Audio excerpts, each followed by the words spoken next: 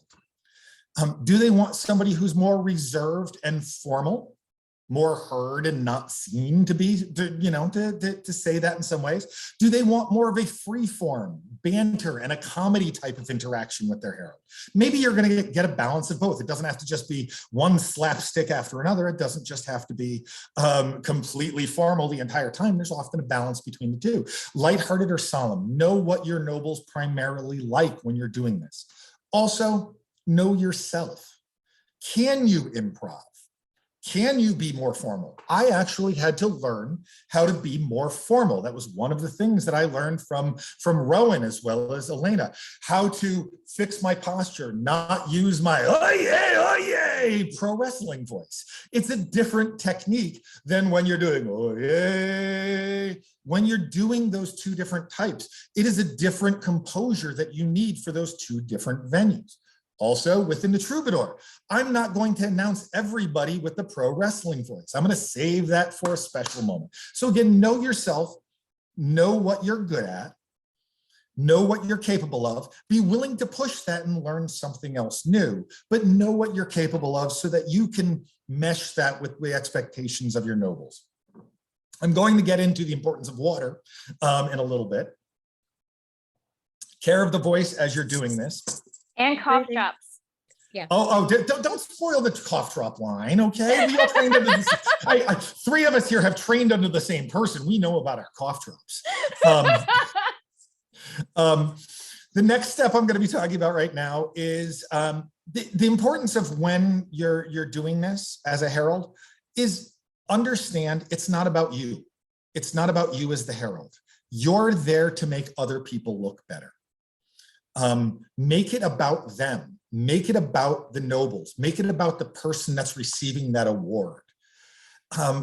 If you make it about them, they're going to think really lovely things about you. Let's be clear. And everybody's going to leave the event feeling really good about the event. But if you're the only person on the stage and it's all about you, you're not the star as the herald. You might hope for best supporting if you do really good, but you pass the ball all the time. That's your job as the herald, is to pass the ball to somebody else. You are there to make the nobles and the people getting the words and the crowd feel better.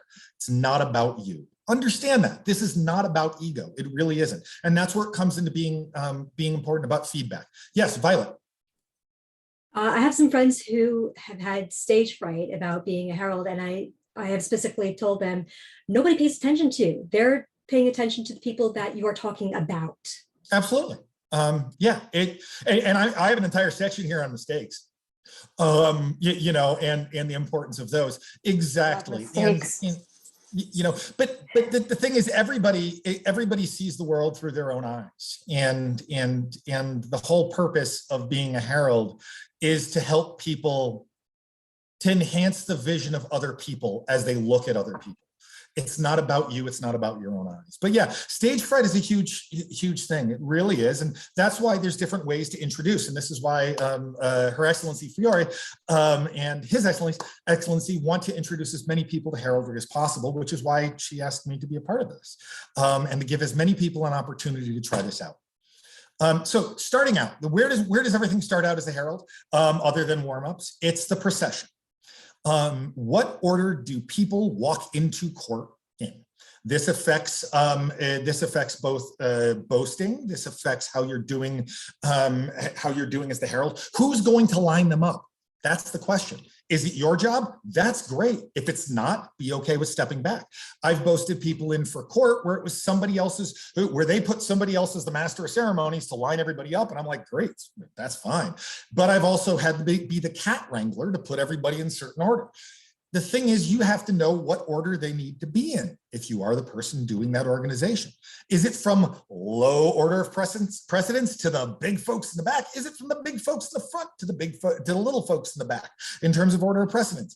And this is going to be dependent on who you're heralding in for. What do they want? This is where I'm going to get into the importance of communication with your nobles. This goes into the negotiation portion. Also, if you're talking about various courts, baronial or baronial peerages, kingdom, where are the champions?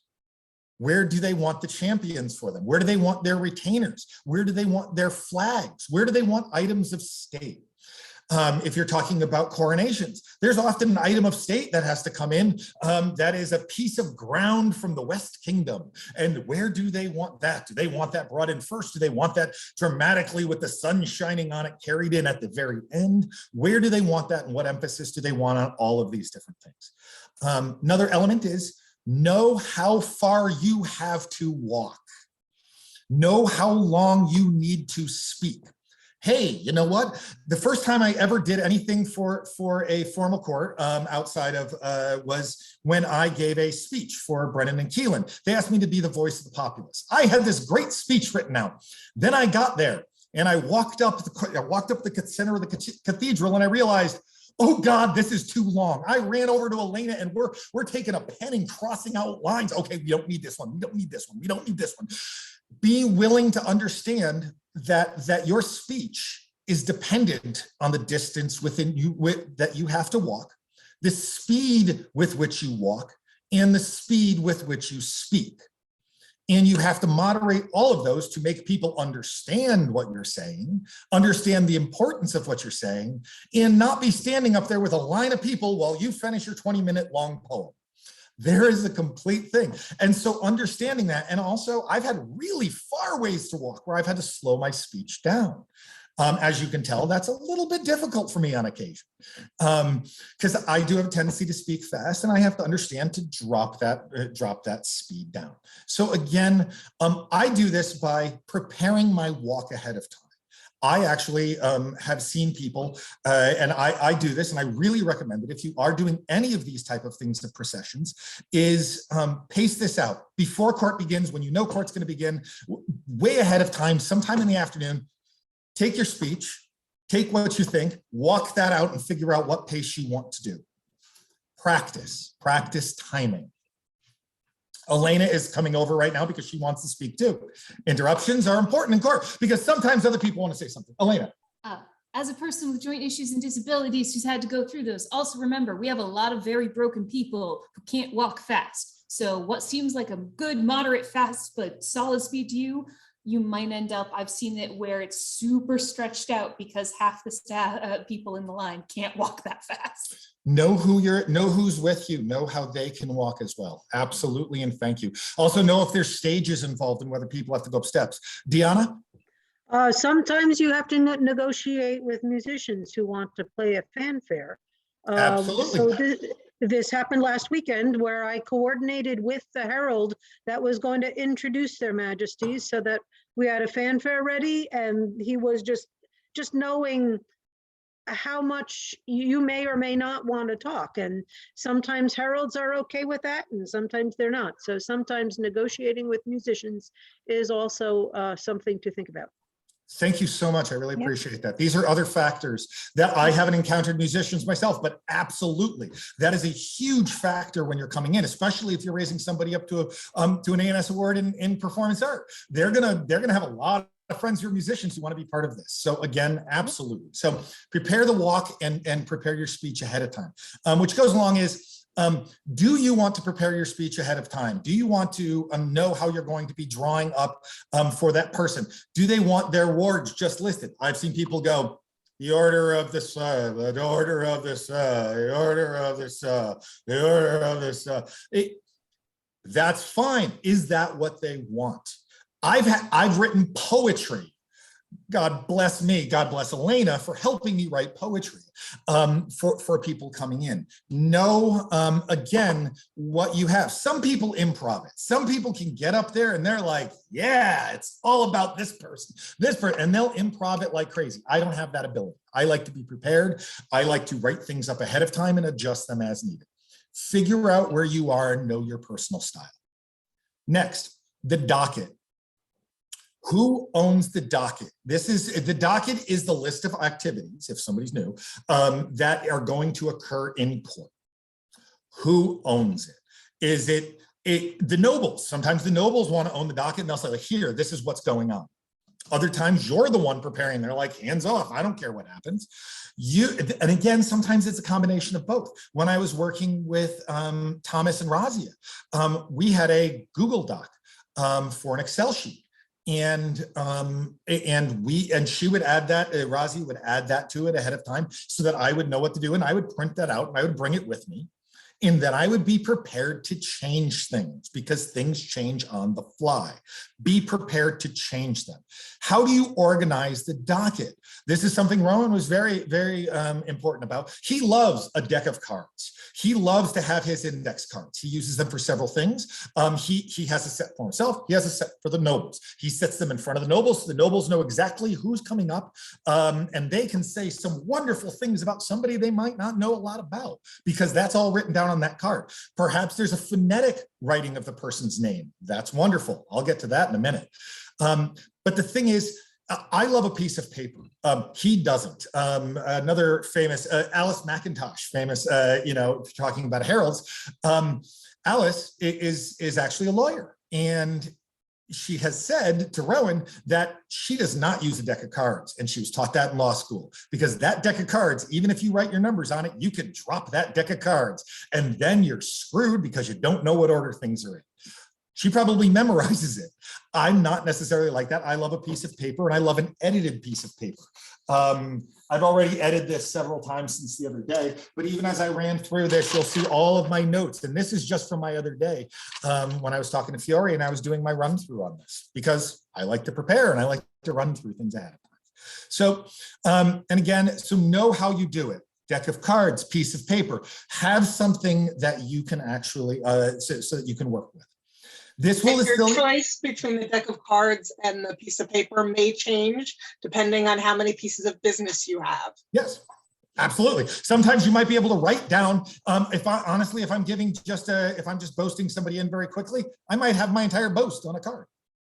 There you go. And again, yes, absolutely. But also this is going to be very important. Keep those notes. The notes are important, whatever format they come in, take them home with you because that's going to be very important as you fill out your court report.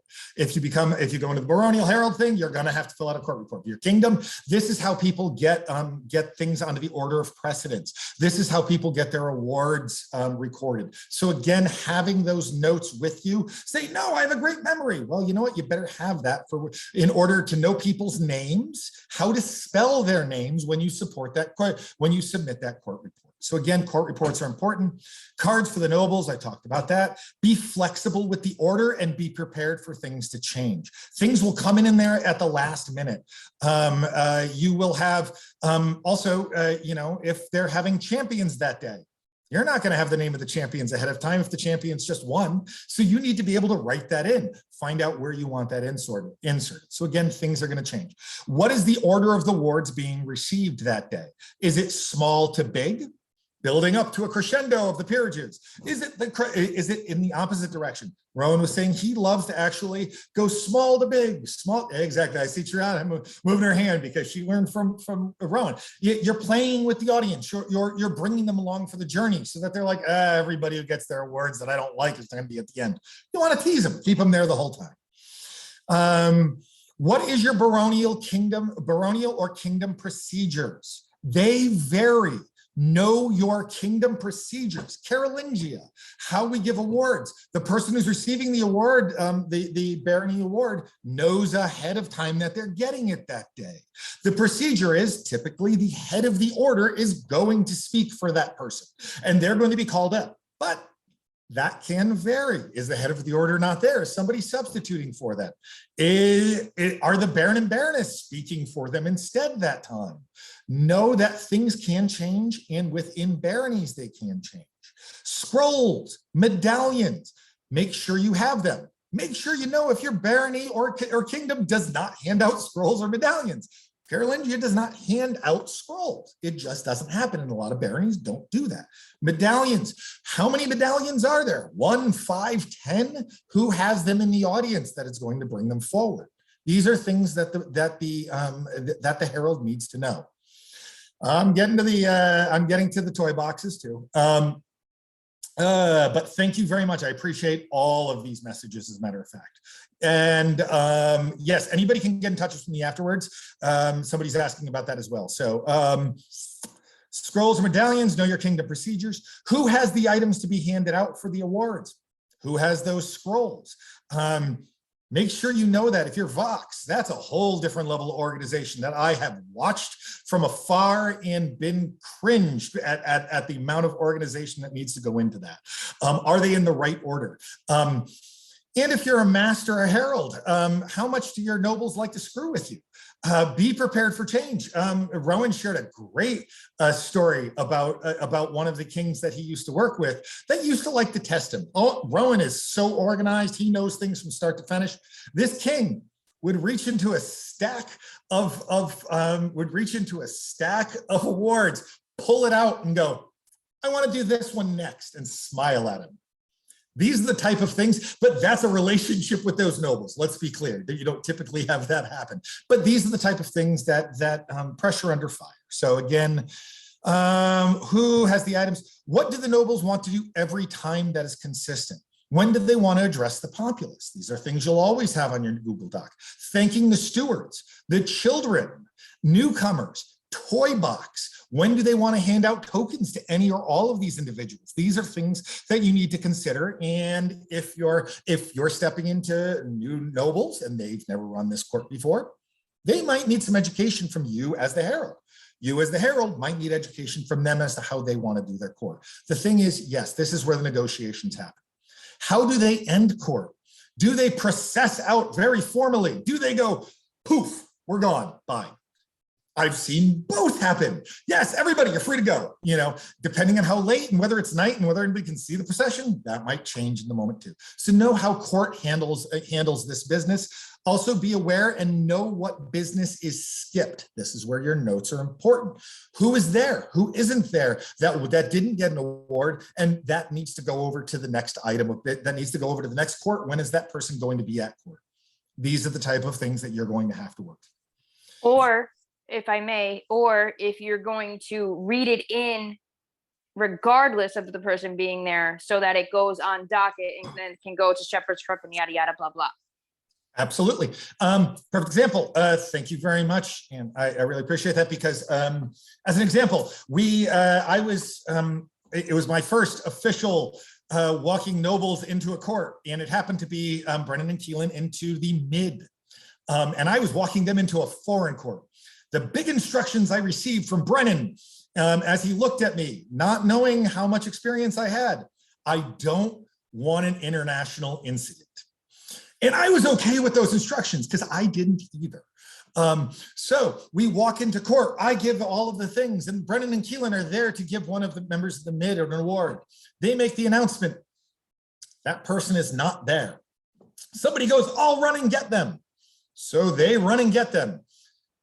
The king and the queen of the mid go, you want to try this again in a moment? We go, okay. We walk back to the back, have a couple of drinks. Don't drink if you're the herald. Rule number one, if you're the herald and you're in charge, you do not drink.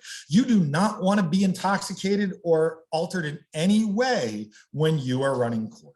Simple enough, very basic rule that I believe that all heralds should follow because you're driving a vehicle.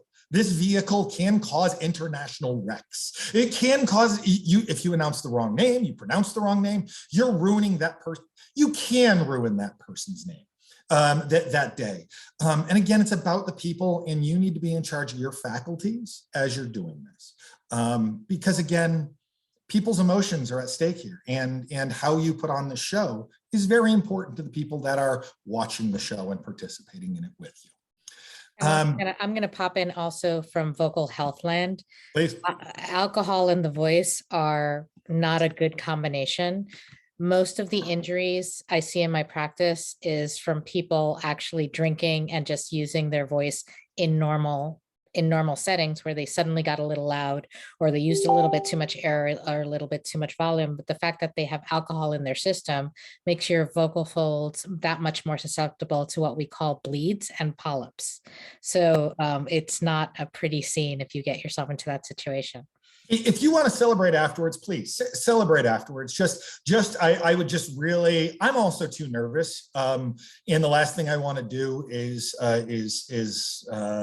have problems slurring somebody's name that I would probably have problems slurring their name without alcohol in me. So that's kind of my personal preference. So this is the other thing is what you're doing is improv, but it is improv with a script. you will need to roll. You are the gatekeeper for that docket. This is going back to the docket. No one facing the audience should be surprised by what happens. This is a line from Rowan again that he was nice enough. Nobody facing the audience should be surprised, unless you as the herald might be getting an award and the nobles want to surprise you. In that case, you're the only person that is facing the audience that should be okay, that should be ready that, hey, surprises happen. But that's where you roll with things, and this is where improv is of gold. So, no one, details can change, as we talked about many times. Somebody might run up to you before court and say, I need this on the docket. I need this on the docket. You need to put this on the docket. You need to say, okay, thank you very much. I'm going to speak to the nobles and make sure that there's room and we can do that. And I'll get back to you and let you know.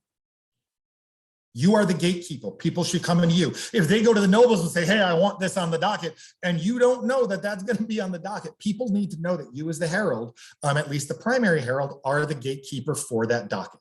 They might come up to you and say, but no, I want to surprise the nobles. They can't know about this. You need to tell them, okay, but I need to tell them that there is going to be a piece of business on the agenda. They are not going to. You're still good. I'm still good? Okay. Yeah, we see you. Okay, good, because I can't see anybody else. So this is where I go to my paper notes. This is beautiful. Okay, they might write it up to you, and they might actually say, I need a piece of business on the agenda, and you say, okay, you can't surprise the nobles. You could surprise them, but I'm going to check with them and make sure it's okay to have this and where they want this. And I'm going to let them know that somebody's going to be coming up and they have an announcement.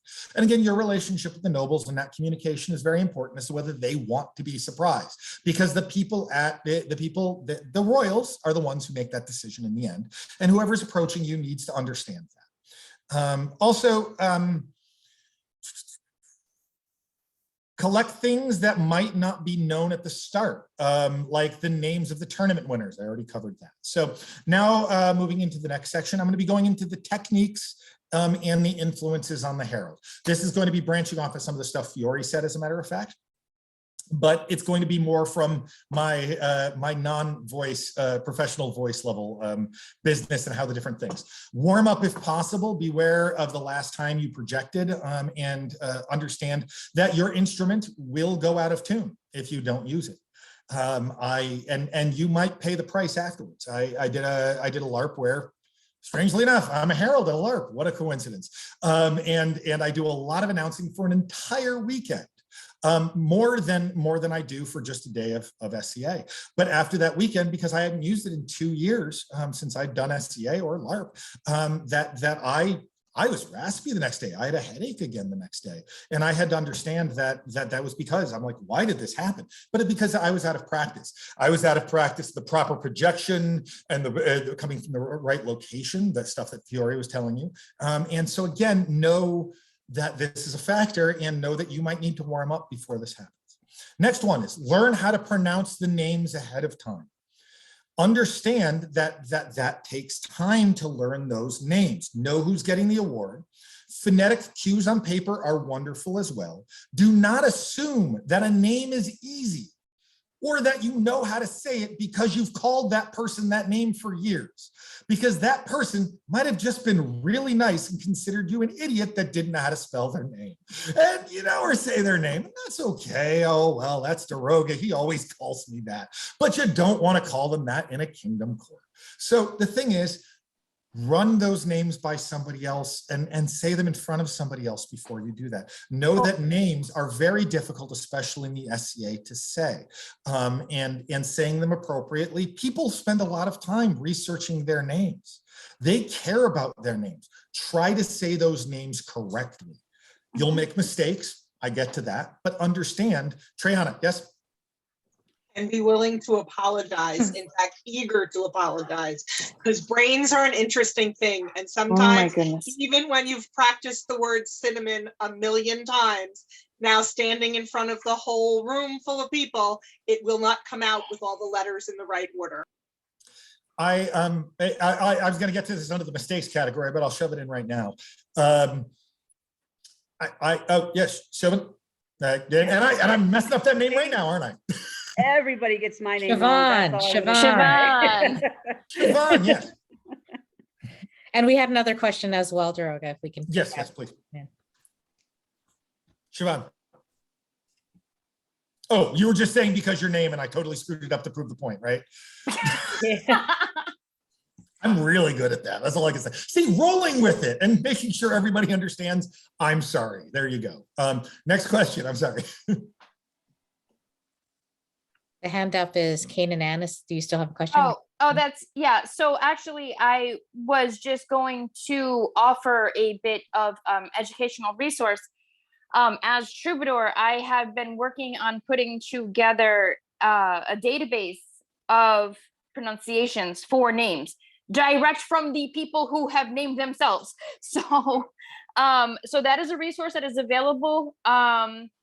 And anybody can feel free to reach out to me regarding that if they want to have their information added, or if they need to reference it, I can direct them to where it is in the Google Drive. That is wonderful.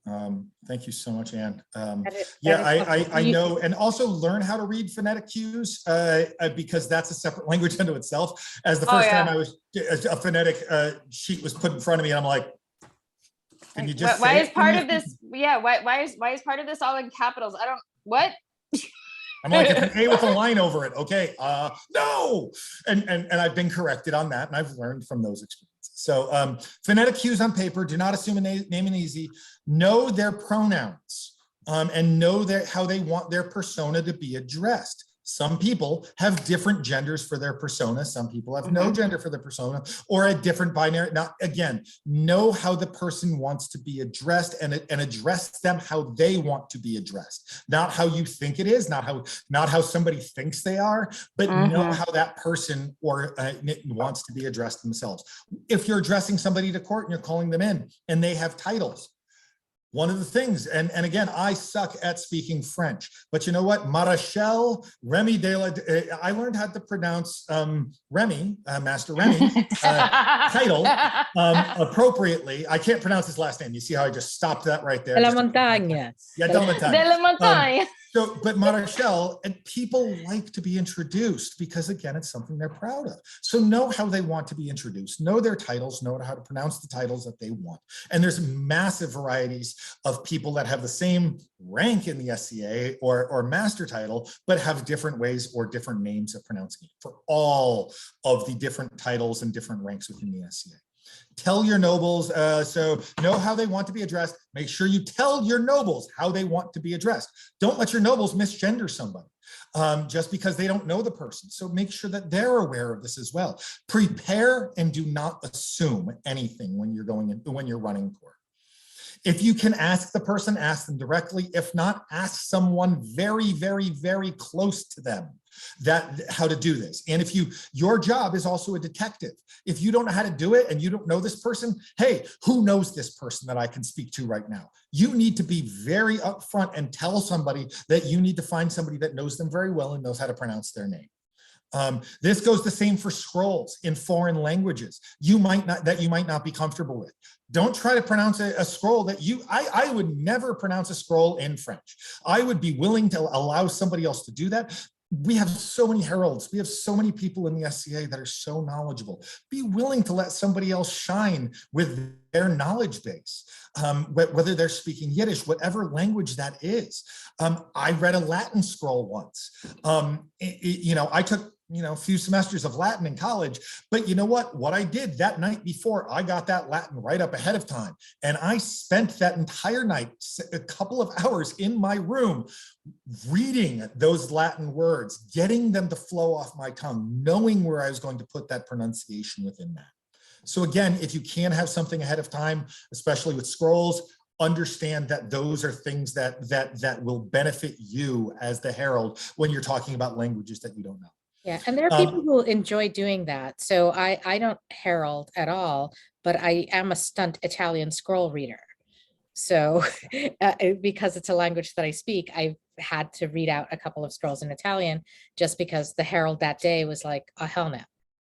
Triana just said perfect example is sometimes we get new heralds and we draft them in and then they want to do more afterwards just because they know the language that the scroll's written in.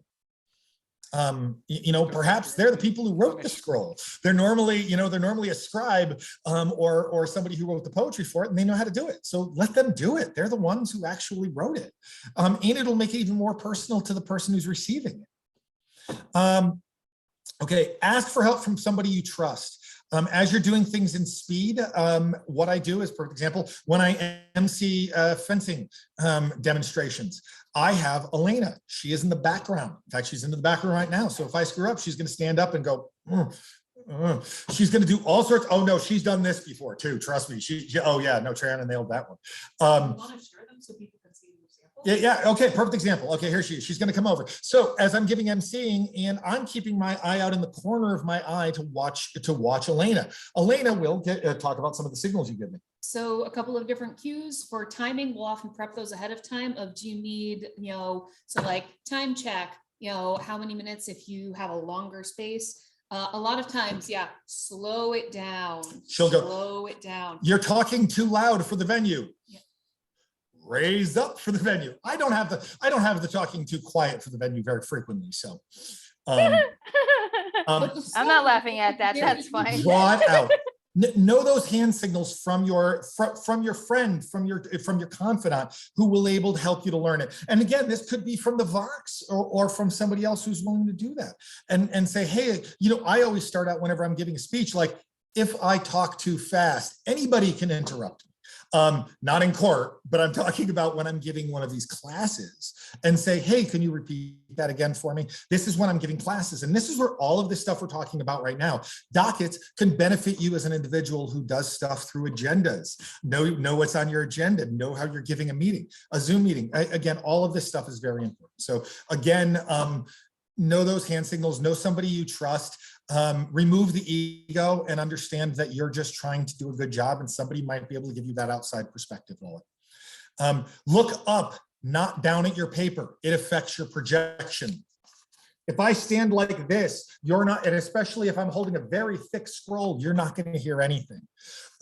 Doing this, same thing. You have eyes. Your head are not connected to your eyes. If my eyes look down, my head doesn't have to look down. Amazingly, I can look down and I can read as I'm doing this. It might take you practice to pat your belly and rub your head at the same time, and make sure you practice this, especially if you have to walk while you're looking down and you're looking at a paper. You have to do this. This is a learned skill. But again, be willing to, again, it's just a natural interaction. People want to look at what they read. So, as a herald, you're looking at the script, especially if you're looking at the script and you don't have it memorized. A deck of cards, piece of paper, shared Excel, these are different things. So this is probably a good place for me to insert a little bit about the directionality of voice. Perfect. I was just about to go into the Doppler effect. Yes. Oh, beautiful. Go for it. Sound waves are directional. They travel in a straight line. The best you can get on your most amplified sound is a cone of activity. So if you're not looking at exactly where you want your voice to end up, it's not going to end up there. So if your idea is that I'm going to walk into a hall and I need to get my best cone, that means that you need to aim your voice in the largest channel you can, straight ahead of you. Also be aware, this affects troubadours a lot. Because often we're making announcements in the round. There are people in all different directions. Not everybody's going to hear you, but you can, if you need to make an announcement, and you do have this. One of the things I was told is don't do the Doppler effect. Oh, yay, hello, how is everybody? Nobody's going to understand you at that point. It's just not going to happen. Make an announcement. Oye. Oye, oye, and pick a direction that you're going to be making this announcement in. Pick your direction as this occurs. It's if I may, it's not even just for announcements during the tournament. It is also for like when you might be a list herald for a quad of lists, right? And you're in the far corner. You're not gonna like look towards the parking lot to call your pairing. you're going to look out towards where everybody is to call your pairing, because again, directional cone.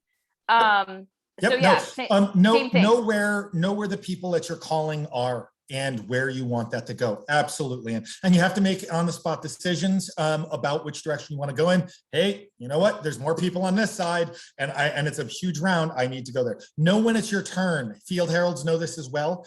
And often, by the way, all of this announcement that just as Anna mentioned, often you're making announcements like 5 minutes. Make sure that directional cone, as Ann says, is in the right direction towards the people that need to know it's 5 minutes, not the parking lot. Know when it's your turn. Heralds have a stick that they carry. They raise it up. Don't talk over another herald. That's a very important thing. You need to understand, because then nobody's going to get heard about what's going on. So again, take turns, especially when you're talking field heraldry. Finish what you say. Use thank you and put a period at the end of your speech. You can regulate your speech so that they know when it's the end. That pause, you will use pauses to emphasize what you have to say. And so they know when it is important for them to listen. And that's just an example of regulating your speech to make emphasis, to slow it down so that they understand the words. This pacing, this rhythm. If you talk in rhythm and you use this rhythm, people will understand, they'll get more engaged. Again, poetry.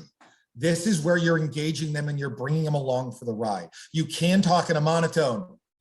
So-and-so needs to come forward right now. Use your inflection as you're doing this. So-and-so should come to the court to speak to their nobles.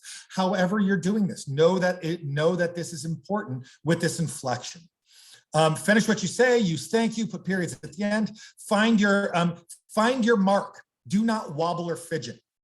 I was a fidgeter. I would stand still and I'd talk and I'd still be up here, but I would move around. Find your mark, find your place, find your posture, make your announcement. Don't move your head, as nervous as you are going to be. Footwork, just like in fencing, footwork.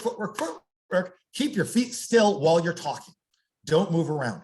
Know when the venue will affect your voice. This is extremely important. This is one of the very first things I learned. A center of the cathedral that is designed for a priest or for a holy person to be speaking and has natural projection going out is different than an open field with a crowd in front of it. Completely different in terms of how much you're going to have to raise your voice and what you're going to be expecting from it. And also it's going to tax your voice differently. Very first time that I learned about projection in a cathedral was, again, that Brennan and Keelan speech was Rowan took me to the center and he goes, when you talk to the populace, stand here. And showed me this exact mark right in the center of this cathedral. And he said, this is the spot where everybody's going to hear you with the least amount of effort and you're going to save your voice. And it's beautiful, but that was how the cathedral was designed. The Pennsic battlefield does not have that spot. Let me confirm that there is not that spot and you have to find that yourself. Now, does that mean you might have to step up on a hay bale? Use what's around you as you're doing that. Yeah, and I was mentioning to Doroga yesterday that I'm always surprised that field heralds don't use what we have, that no other performer outdoors has metal objects that can be propped up as sound devices. So you need 3 fighters to put up shields so you have a surface to amplify your voice outside. So you're not shredding yourself. In no other place are you going to have readily available hard substances that can be provided for you. Oh my God. And I know Oh my that was God, gold, it's and that brilliant. was gold to me too. I heard that Brilliant. too. My light bulbs went off. Yeah. I at Crown, as I was walking by, we had several new field heralds at Crown tournament. Oh, I had so many brand new field Yeah, heralds. and like- so I was walking by and I'd be like, aim for the list field, like hit that device. Projection will vary and tax your voice as well. Also knowing that the style of heralding that you're doing is going to tax your voice differently. If I'm doing court voice and I'm doing this very formally, it's going to tax my voice differently than if I drop into pro wrestling Doroga. That is a different one. But people love that and know what fighters like that and what don't, because I know there are some fighters out there that's gonna take me out of my game if you make it about me and you shine that light on me a little too bright, that's going to take me out of the game. And so others are like, yeah, that's how I get into the fight. And they love that. But they're like, and in fact, because I now have options in front of me, when I'm coming up, people get disappointed. They're like, hey, where's the pro wrestler? And I'm like, and often I'm going to somebody that I'm announcing in for even, in the finals or whatever, saying, what type of heraldry do you want? I'm negotiating with that person in front of me. What do you want? And they're like, oh yeah. And I put it in there, and they love it. And again, it gets the crowd amped. And understand that, again, it's about how the crowd feels about that event, how that person feels about themselves, what they want and how they want to feel. Reverb and echo, one of the quickest pieces of advice about that is the more reverb that an event has, such as in a cathedral where things are bouncing, the slower, this is just a very small piece that Elena gave me, the slower you're going to need to talk to be heard, because you have all of those bounces coming back. Outside, and again, you still have to talk and enunciate regardless of where you are, but again, understand that how that venue affects. So, and the last piece is something that Anne mentioned already, is cough drops and water for your instrument. Take care of your instrument as you're doing it, because you don't want to lose it by the end of the day. There are multiple courts.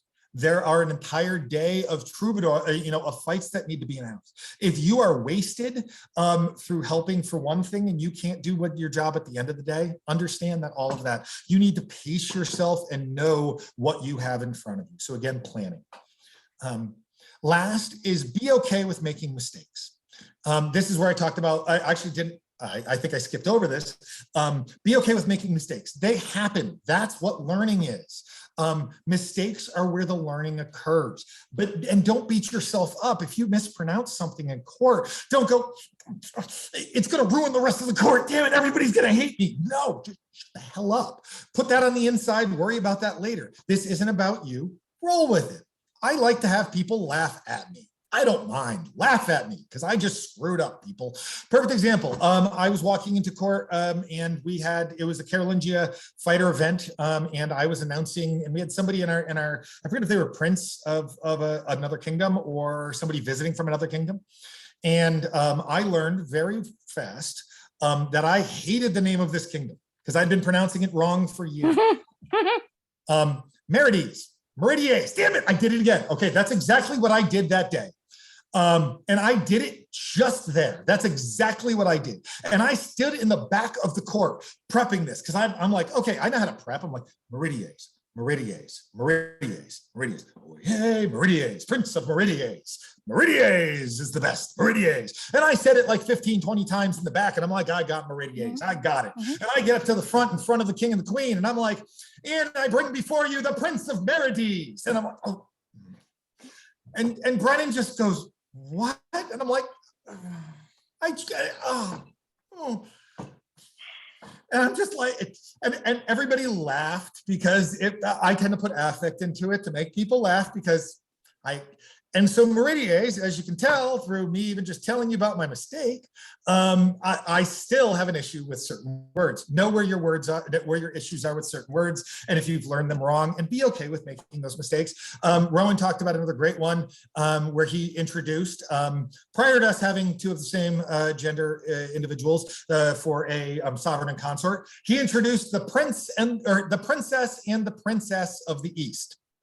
And while that might occur, and it definitely will someday, it was not who he was introducing, and he had to roll with that mistake a moment. So understand, regardless of how much experience that you have, mistakes happen. Don't beat yourself up. Learn from them, and again, get the ego out of it and just kind of roll with it.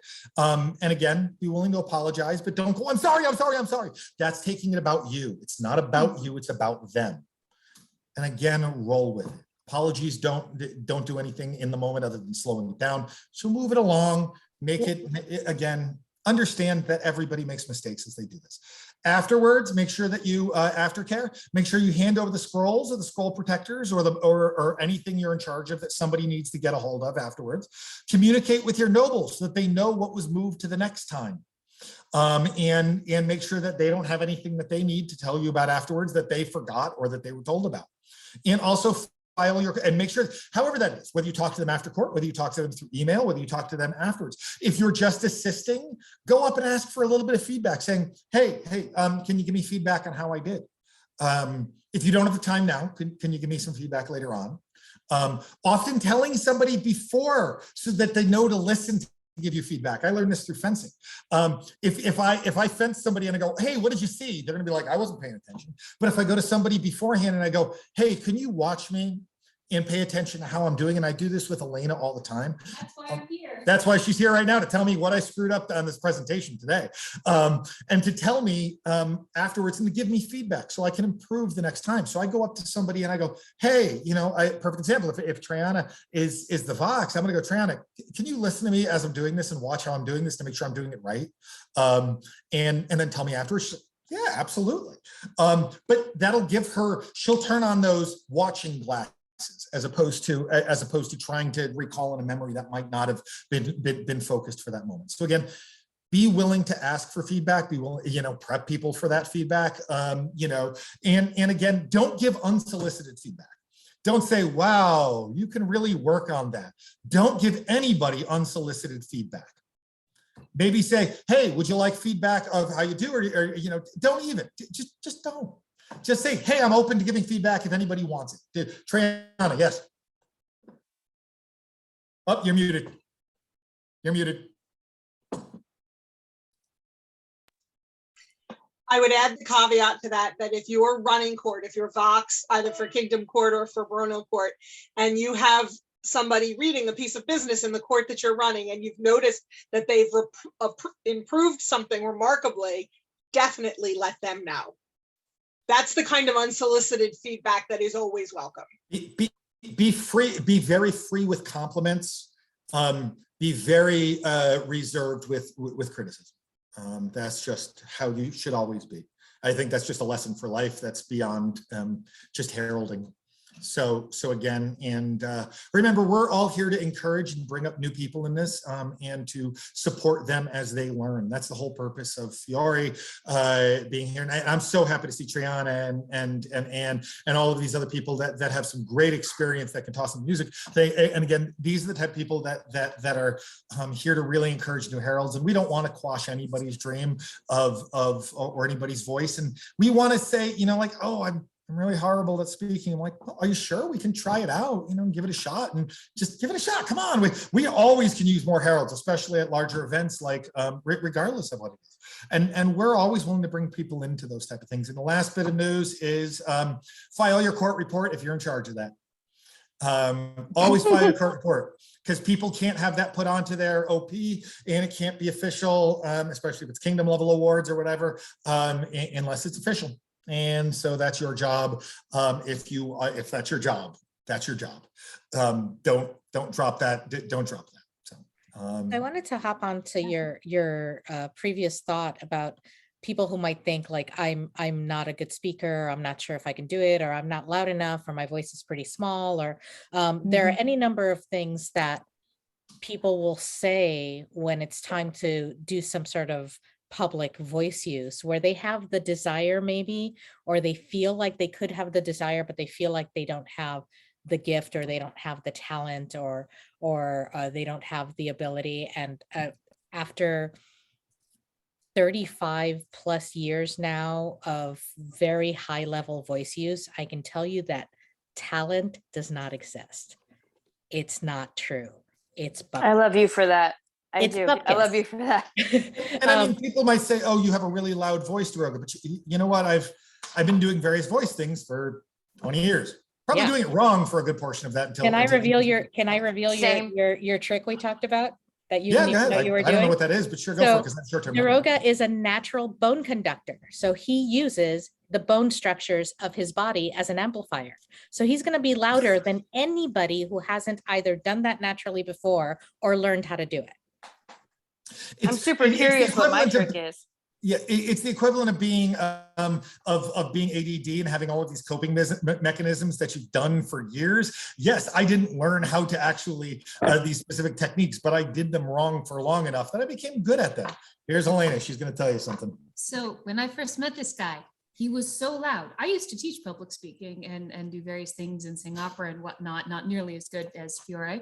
And I met him and he was so loud and he didn't project. And it made no sense to me. I'm like, I have literally been working in paid theater stuff since I was 10. I was doing it wrong, really Never loud. seen someone who could be that loud without projecting at all. And then he added the projection was even better. But I still don't know how it works. So thank you, Fiore. That's the bone explanation conduction that she said. Yes, which I That's did. the bone know. conduction. Yeah, so projection is all about airflow. And I always try to teach people to use the minimum viable effort to get the sound you need. So it should feel the least amount of muscular engagement, except for your transverse, which is going to work like the dickens. Everything else should feel pretty limber, like you could do anything else. But really connected, air availability, and knowing where your voice wants to get to. Bonus points for bone conduction. But beyond that, really thinking about, it's not about loud necessarily, it's about far. So I was in Aida. I played Amneris in Aida, and the Aida was so loud next to me on stage that I actually thought I was going to have hearing loss. She was so loud. So we get to opening night, the reviews come out, and the reviewer was up in the balcony, and he talked about how small and inappropriate her voice was for the role, because all of her volume was on stage with us. Mm-hmm. And also this just really quick is before you make any sort of announcement, because you're going to often be called, especially if you do have my type of voice, and you might be called randomly. You're like, I need a herald. I've been called to herald in and sing a royal son's birthday, happy birthday. So you'll be called for really random reasons sometimes. Also, before you make any announcement, look around you and be aware of who's around you. Make sure everybody around you is aware that you're there. You don't want to yell in somebody's ear who didn't know you were there, because they're not going to be happy about that, especially if you're doing on the moment flies, thing. But it's. That brings up another point. If you don't actually know what your ambient loudest volume is, you should check.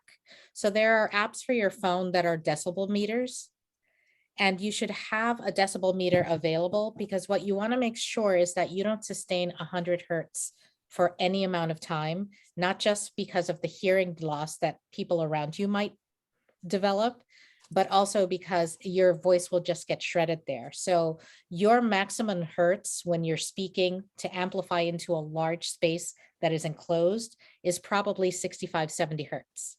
Decibel is a measure of volume and sound. To give you an idea, if I'm correct, like 140, 130 is like a jet engine. If you're talking about that sort of level. But I just wrote that down, decibel meter. I got to download those apps now. I use same. I use DB Sound. It's free. There are in-app purchases. You don't need any of the bells and whistles. Like, unless you're really going to nerd out on your decibels, you don't need any of that stuff. Yeah. So again, take care of your screen. Any questions, by the way? So we're running at 8:36 now. Any questions? Ask them to us. And if we're here. You guys have been great, by the way, of interrupting and saying things. So yeah, thank you. This is an interruption. You've just been, again, this is how people learn, and things that you have to say. And again, Antriana, showing, oh gosh, darn it, Meridies.